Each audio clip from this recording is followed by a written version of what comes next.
Thank you. Yeah, so I'm Niklas Rönnberg, and I'm working in Norrköping as a senior associate professor in Sonification and Sound Design. And maybe you already know this, but sonification is the use of non-speech sound to represent data, or we could say the auditory version of visualization. And I would like to claim that sonification is more than just data. So then, what is sonification? There are a few different types of sonification. Auditification is the simplest form of sonification. It is, however, not the simplest form or the simplest type of sonification to understand. Auditification is the transformation of data into sound, even if there might be some type of transformation, for example, a transposition of the data into auditory frequencies, audio frequencies that we can perceive and hear. An example of this could be the sonification of seismic data that is measured in different locations before, during, and after an earthquake.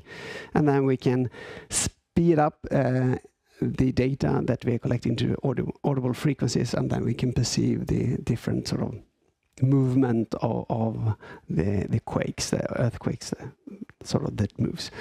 Okay, the second approach to sonification is called parameter mapping. This means that we have sound parameters that are mapped to data values, and instead of using the data to generate the sound, we can design the sound and then change it by the data.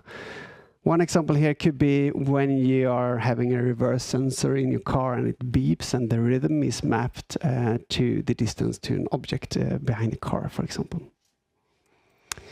When working with parameter mapping, I tend to talk about musical sonification.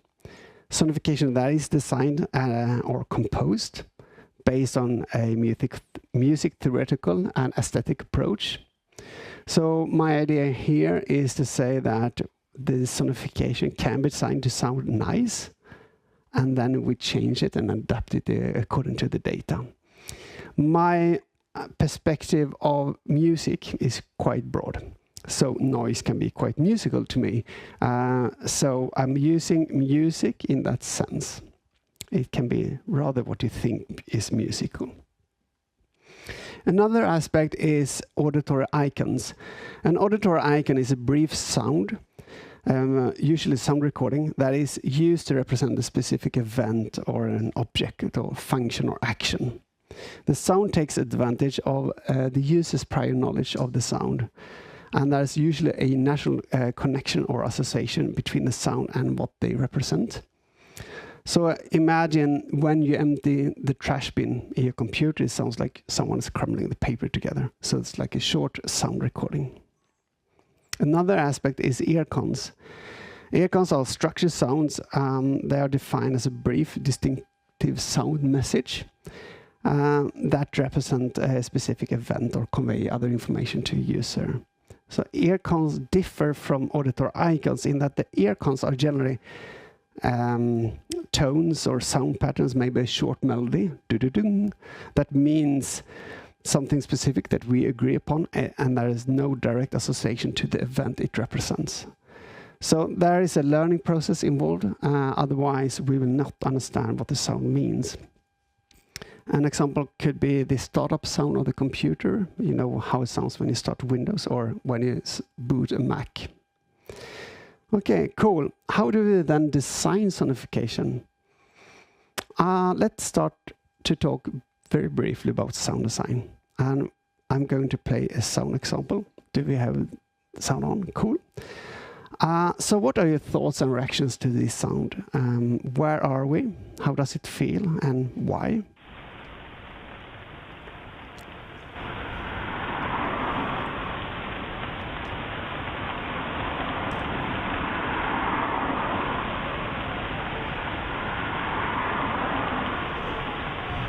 Okay. So, noise, but there's more than noise, and we have some ideas here. Any comments? What do you hear? Cars, a highway, and rain. But how do you feel? Are you sad, happy, tired, calm? Yes, if Cool. Oh, sorry. Cool. You have some ideas and thoughts, and I don't think there are any right answers, but you start to think and you start to sort of consider the sounds. Okay, what about this picture? How does it sound? And how do you feel about that sound? Bees, bird song. There might be cultural aspects that we hear slightly different sounds because we are used to different sort of environments.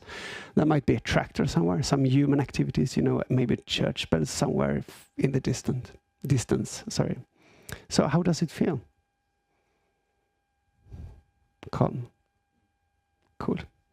So I made a simple sound design example to this image, just to try to briefly present some ideas.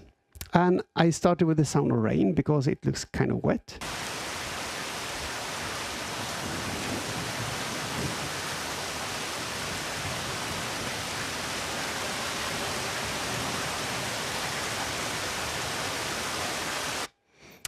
And also thinking about a big city somewhere, I wanted to have some kind of subway train.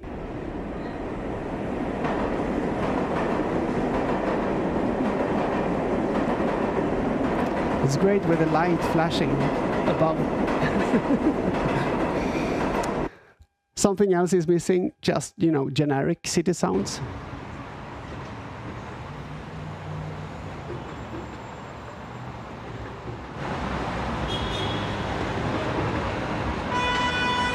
Perfect. And we have everything we need, but something is missing. And that is, I had really struggled there was something missing. I didn't really know what. So I found a sort of a noisy, scratchy radio tuning sound with some sort of voices in. Sorry? Yes. But how does they sound like? Yes. Yeah, that would have been good. I didn't take that. I used this instead. And I find the neon tubes there. And also some voices. And then we just work a tiny bit with mix.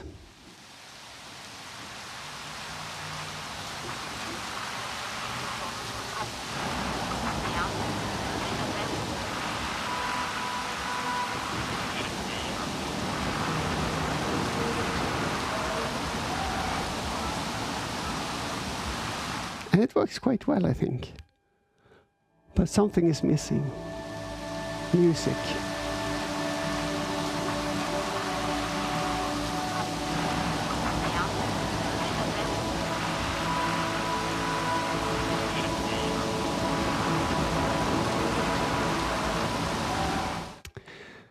Because music has a great storytelling aspect, and we can use that in sonification, of course. So what is this story about? And how might this story change if we change the music?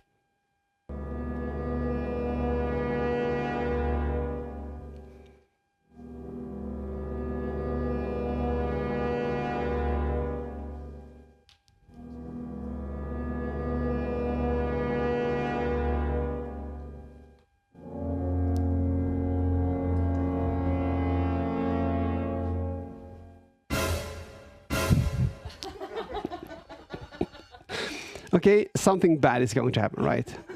That's a monster, or I don't know. But what about this?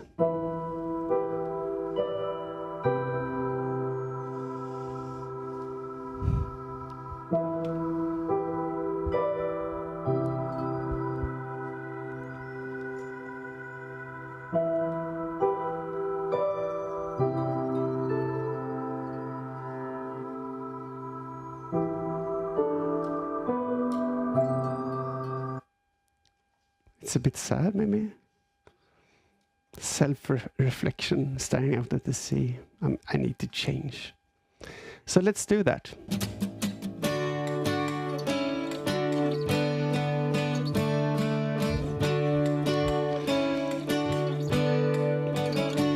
So, more positive, more happy, a new beginning of something. And we can tell three different stories or three different parts of the same story, maybe, depending on the music, thanks to the music. So then, sonification, is it sound or music? I think that's a good question, and there are interesting papers that try to sort of solve this. What I would like to say is that poorly designed or composed sonification will not be used. And then we have failed. So if I talk about design of sonification or composed sonification, what design options do we have? So let's start with the circumplex model of effect. It has two axes. Arousal goes from deactivation to activation, and valence goes from unpleasant to pleasant. And based on these two axes, we can sort of map different emotions onto this. Maybe it's a bit naive, but it's a good model to at least discuss and use as a base to place some different musical parameters or elements on top of this. First, let's start with harmony. And we heard some examples just on the previous slide. Harmony is a combination of tones and the relation between these tones. And major is most often experienced as more positive compared to minor. It's not entirely true, but sort of on a general level at least. Harmonical sounding harmonies are more positive compared to dissonance. So let's add those aspects as well. And simple chords or simpler harmonies are less activating compared to more complex ones. So let's add that aspect as well. These you don't need to take a photo now. You take it easy. So let's continue. Yeah, there are more to come. A few more slides here. So let's add pitch, the perception of frequency, where we have darker as well as brighter pitch are more activating compared to the pitches in the middle register. So let's add this as well. And we also have melodic movement. So an upward going melodic movement is more positive, compared to a downwards going, which is negative. So let's add that as well. Then we have timbre, or the quality of the sound. The reason why a piano and a trumpet sounds differently, even if they play the same pitch, we hear clearly that they are two different instruments. So a brighter timbre is more activating compared to a more soft and dull timbre. And a simple timbre is less activating compared to a complex, more rich timbre. And then we can continue to talk about the tempo or meter or rhythm, where as faster tempo is more arousing and activating compared to a slower tempo. And there's an interesting study from, I think, 2000, from the Road and Traffic Institute, what is it called, VTI? Yeah, where they just checked people's driving behaviors when they play up-tempo music compared to soft or slow tempo, and they were driving faster and braking later with up-tempo music, even if they thought they were driving about the same. Then we have sound level. The final example on this slide, so you can soon take a photo, where we have a softer sound level is less activating compared to a loud sound. A really loud sound can be almost intrusive and really affect us a lot. And maybe this is a bit naive and simple, but I think it sort of can be used as part of a sonification toolbox. Yes, picture moment, because I will change slides soon.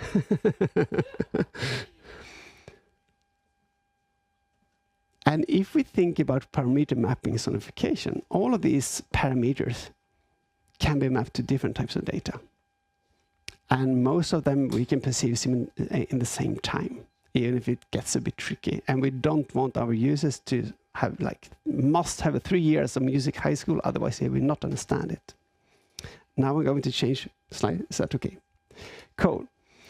So for sonification to be useful, I think we need to design the sonification with a musical approach and use the multitude of music structures and elements that we have in our toolbox to communicate the data. And I would like to show you a brief example. I made this as a simple demonstrator for a course I was planning. We have yearly temperature measurements from 1950 to 2020. And I mapped the data to pitch, to harmony, and to tempo.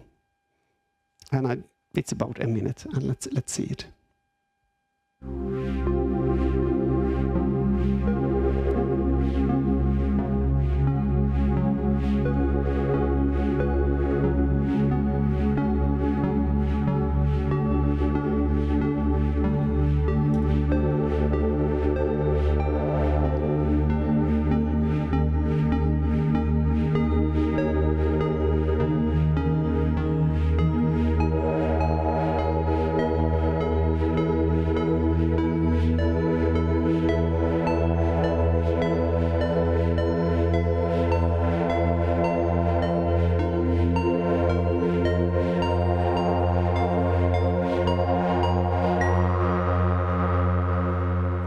So what happened?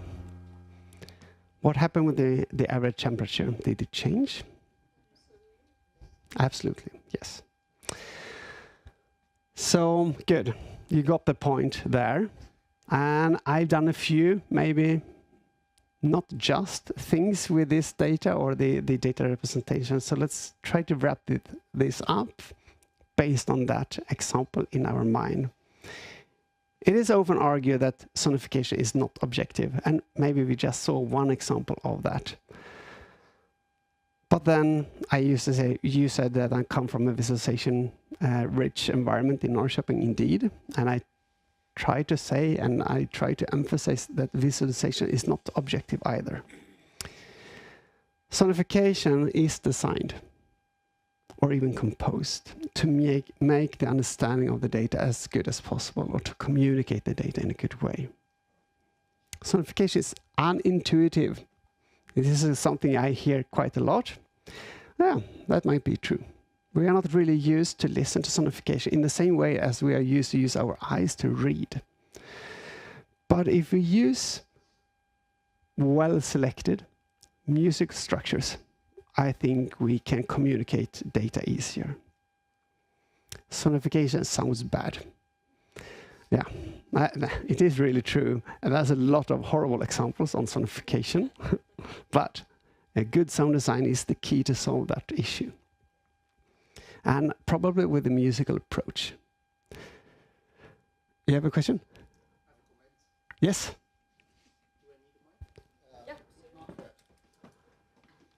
I have a few more bullet points on this, but...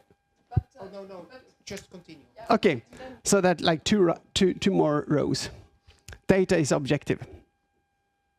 Well, is it? No. Good. It's measured in different ways, for different reasons, with different tools. It is analyzed and it's presented with a lot of sort of ideas how to do it. So we have a lot of decisions that we have made throughout the process that make data less objective, I would say. However, we can be transparent in our selections and our choices, which would then make it slightly more objective, or at least it gives the user a chance to build an idea how objective or true it is. Data is just. Yes, sometimes. But data can be used justly. And I think it's our task to do that, and also to do a good design to communicate the data. And with that, I'm done. And now let's have questions.